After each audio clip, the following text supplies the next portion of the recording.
Yes.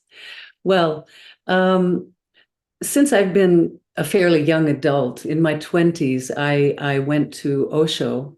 And anybody who knows anything about his teaching knows that he and actually all Eastern mystics talk very much about death and dying, and often talk about it as being the peak experience of our life, the most important crescendo experience of our life.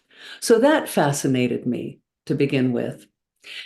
And just all those years of having this sense of the importance of learning to face our dying, to embrace our dying, um, has been an influence on me.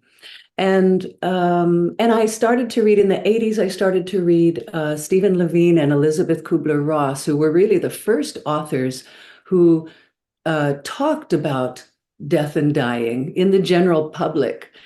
Um, so that also was fascinated to me, but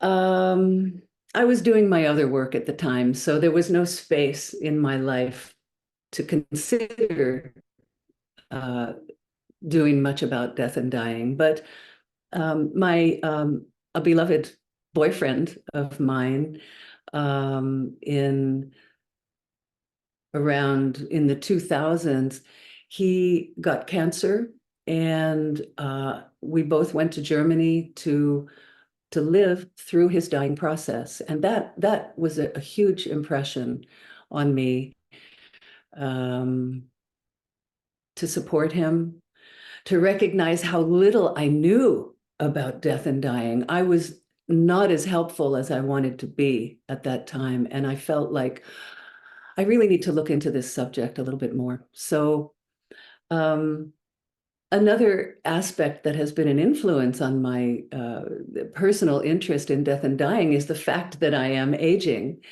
And there are many issues that arise in one's life when one is approaching the end of life.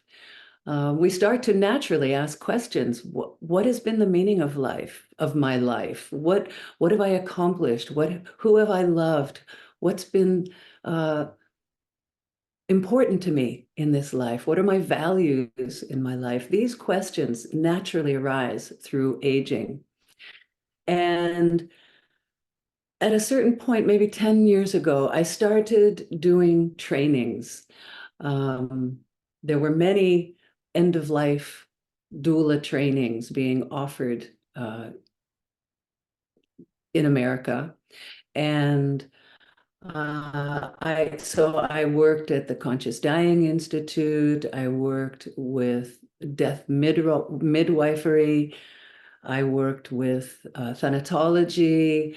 I studied and studied, and I'm still studying um, about this process of death and dying. And so I began to lead a group, actually, not so much about dying, but about aging.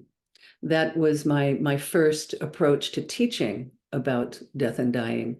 And now I'm offering this training, this 3-module training, which is challenging to me.